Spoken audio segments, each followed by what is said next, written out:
In the world of Subnautica, everywhere you look, you'll see these little critters. Some big, some small, and everything in between. But have you ever wondered what the best creature is? I'm talking appearance. We want a unique, cool, and somewhat attractive thing that's big enough to be noticed in every biome it's found. Danger. We're looking for a dangerous fellow who makes the game more exciting in damage, attack variety, aggressiveness, and we want the attack to be somewhat unique. Agility. We want a creature that's generally fast, got a high max speed, who's flexible, and is difficult to escape. Frequency. We want a creature that's easy to find everywhere. Sounds. We want a sound that suits a creature and a variety of them, as one sound gets stale very quick. Characteristics. This is basically how interesting a creature is, like its backstory and evolutions, interesting use of body parts, and of course quirky stuff. And finally, the community opinion. How popular is this character? Well, this will result in a total of 70 points in the end, and the highest scoring creature will be deemed the best creature in Subnautica. Also, this is my opinion, and there's over 50 creatures, so expect some tomfoolery. In our last spot, with 13 out of the 70 possible points, we have the red eye. This creature is disastrous in every category. It gains very little appearance points due to having a rather ugly body colour and being very small. It's incredibly slow, with its defense not being speed but camouflage. It's only found in the 2 lava zones, and it isn't very plentiful in those places. It gains its 4 points for evolution, with it being an evolved eye, and the community literally barely knows this creature's existence, making this guy almost invisible. Next, we have the shuttlebug. This may annoy some of you, but I am not fond of this creature. It's small and dark, making it quite difficult to see. It's incredibly slow, coming to a complete stop sometimes. It gains most of its points in the frequency category, where it's found in 11 different biomes. It would be 10 points here, but it's fairly uncommon to find these guys outside of caves, giving this creature a total of 14 points. Next, we have a 3-way tie between the rabbit ray, boomerang, and spinefish. All these creatures have similar stats, with a few points being shuffled to different categories. There's still 0 points for danger, resulting in 15 total points. Next, we have the rock grub at 16 points. Obviously, these creatures gain little points on appearance and agility, being smaller than a thumb, barely visible, and incredibly slow. They gain most of their points on frequency, being found in caves very often in 6 different biomes. They also have quite a cool evolutionary history, being descendant of the sand shark, believe it or not, and developing a glow for mating purposes, which I am slightly jealous of. Next, another 3-way tie at 17 points. As expected, the spadefish and eye have similar stats. However, the floater is a wee bit different. It's our first dangerous creature. Dangerous being an absolute overstatement. These creatures gain a small number of points in every category except for speed, of course. They gain the biggest amount in the characteristics department, where we learn how this creature is able to soar and float with a good amount of helium in the membrane. Next, we have a 2-way tie with the boomerang and the garyfish. These 2 small herbivores have, once again, very similar stats, with the boomerang being more speed and agility based, and the garyfish getting his points from the characteristic, where he uses his yellow body and slow speed to camouflage among the sand, giving these 2 18 points. Next, a 4-way tie at 20 points. The holefish, hootfish, cave crawler, and lava.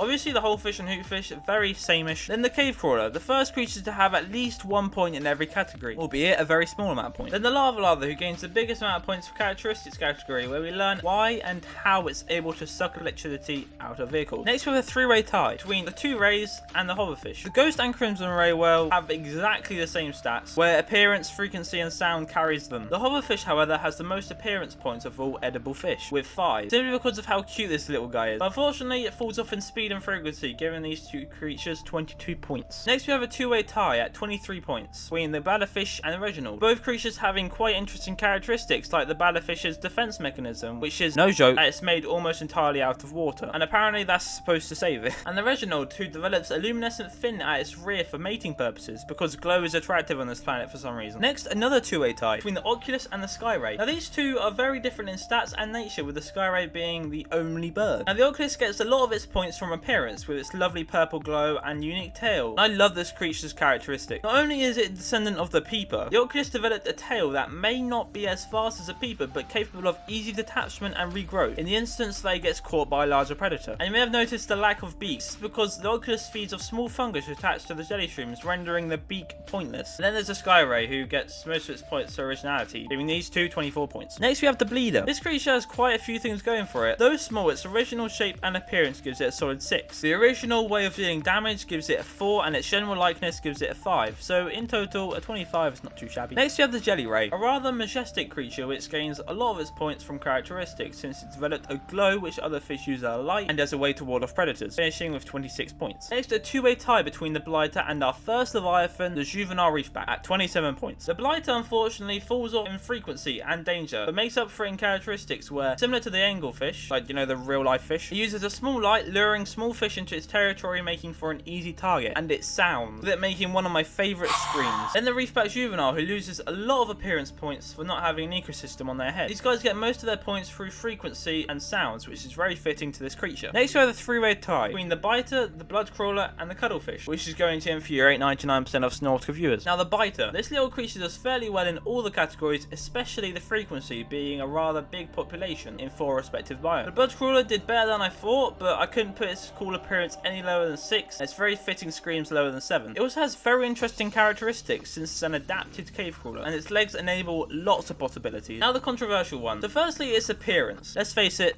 not too impressive. Then its danger, which I put at -1. It helps the character's sanity. And the frequency that I've put at 0, because without the player, these things are dads with milk. Then its characteristics, which I have given a 6 because of its unique social and interactive behaviour. And of course a 10 for likeliness, resulting in 30 points for those 3. Next up we have the gasopod, a very iconic face in the Subnautica world. These creatures are solid all round, especially for sound, which I find very fitting, iconic and original. Speaking of original, its way of dealing damage is very unique, so in total it ends up with 32 points. Now another iconic creature, the stalker. It may have the most average score, with the highest being 6 and lowest 4, ending with 35 points. Next, yet another Subnautica icon, the crashfish. With its unique defense and attack style, this creature was bound to be higher than most starting fish. All points are pretty self-explanatory, with characteristics and likability being higher than the rest, with a total of 36 points. Next, a two-way tie. Remember those? So we got the River Prowler and the Peeper. These two could not be more different in their stats, with the Peeper having a more peaceful and popular quality, and the River Prowler being more balanced and overall more powerful, giving these two a total of 37 points. Next, surprisingly enough, we have a 4-way tie between Sea Emperor Leviathan, Sea Emperor Leviathan Baby, the Sea Treader Leviathan, and the Lava Lizard. Sea Emperor Leviathans are very similar in stats, with an obvious 10 for appearance, sounds, and likeness, and -1 for danger, since like the cuttlefish it helps the player, but you may notice unlike the cuttlefish the frequency is 5. This is because the cuttlefish isn't mandatory to complete the game, while the Sea Emperor Leviathan babies are obligated to be sent out in the world where they inhabit 5 different biomes, if that makes any sense at all. Then the Sea Treader. All these points are pretty self-explanatory, with the characteristics being that they migrate as a family, that they use all body parts for a very important and interesting reason. Then we got the Lava Lizard, which does rather well all round, especially for the danger and characteristics categories, where it gains bonus points for having a rock throw attack, and its evolution process where it had developed a magma/molten rock back, allowing it to descend into lava without any issue, but I don't think it could survive the current heat wave. In conclusion, these 4 creatures get 41 points. Next we have the two-way tie between the Mesmer and the Reefback. Now the Reefback could have been an extremely high scoring creature, but unfortunately he deals a grand and extraordinary total of 0 damage. It still has a lot of points accumulated in other categories. The Mesmer, however, is a whole other kettle of fried bladderfish, slowly descending in the squidgy sand below whilst I maliciously stare and laugh at the gruesome sight.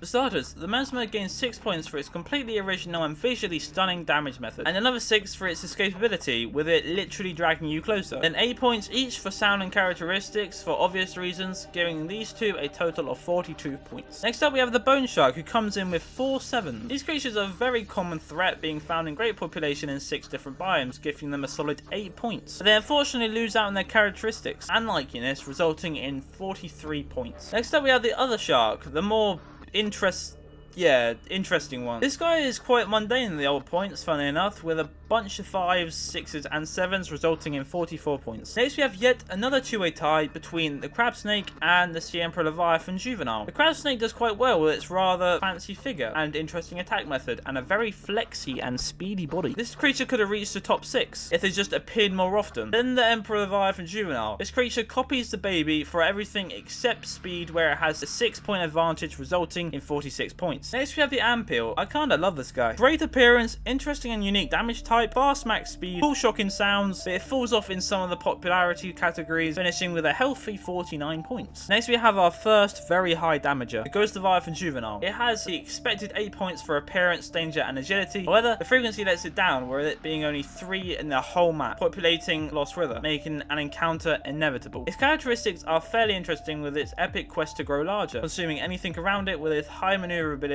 due to electrical prongs located inside of its body, resulting in 52 points. Next we have the bigger boy. He literally does everything the Juvenile does, just slightly better. 6 points better in fact, resulting in 58 points. Next we have the Crab Squid. Yes, I milked this guy as much as I could because I love him, but unfortunately I couldn't push it further than 59 points. This guy has 2 10s for its unbeatable appearance and amazing sound effects. 1 9 for characteristics, since it has a multitude of limbs for lots of purposes. Its EMP blast, which developed through numerous Ampeel attacks, and its membrane, which inflates and deflates depending on which speed it wants to go. And then the unfortunate 6 6 points for frequency, being found very sparsely in 3 respective biomes, resulting in 59 points. Next, in third spot and breaking through the 60-point barrier, we have the Reaper Leviathan. Now, I would have loved to put 10 everywhere for this guy, but there are others out there that do it slightly better. It loses out in frequency, sound, and characteristics. Frequency, since it's only found in 3 biomes. Sound, since it only has 1 shout, but it suits him very, very, very much. And some interesting characteristics like his echolocation and mandibles, helping with the hunting. Next, in second spot, we have the mighty Sea Dragon Leviathan, possibly the most ferocious creature in the game, having mostly 10s all around except for the frequency. This guy really drops off in that category, resulting in 3 points since there are only 3 on the map, finishing off with 62 points. Finally, in first spot, we have the Warper. Now hear me out. Before going to the comments, let me explain. The appearance would be a 10, however its size is what lets it down. We'll skip its danger for now. In the agility category, though its general speed is rather pathetic, its warp ability allows for the highest max speed and escapability in the game. Its frequency is incredibly high for such a dangerous foe, being found in 9 different biomes. Its sounds must be a 10 since it has the capability to talk through the radio to the player. Its characteristics can be none other than 10 for obvious reasons, and the likeness is a 9. Not as popular as the Reaper, but still very popular. All this would result in 64 points if and only if the Warper attacked before the player was cured. Warper gains 10 points for danger since its way of attacking is very different to the others, and the fact that they can do insane damage as the player isn't moving in the opposite direction with at least a sea glide. But if the player is cured, these guys are very peaceful, which would give the Sea Dragon Leviathan the win. So in the end, it turns out that the precursor race managed to make the best creature, so good on them. Though the Warper is very dangerous, you might enjoy me ranking the most dangerous creatures in Subnautica. It'll be like here. If not, please share your opinion calmly in the comments below, and I will see you in the next one. Bye.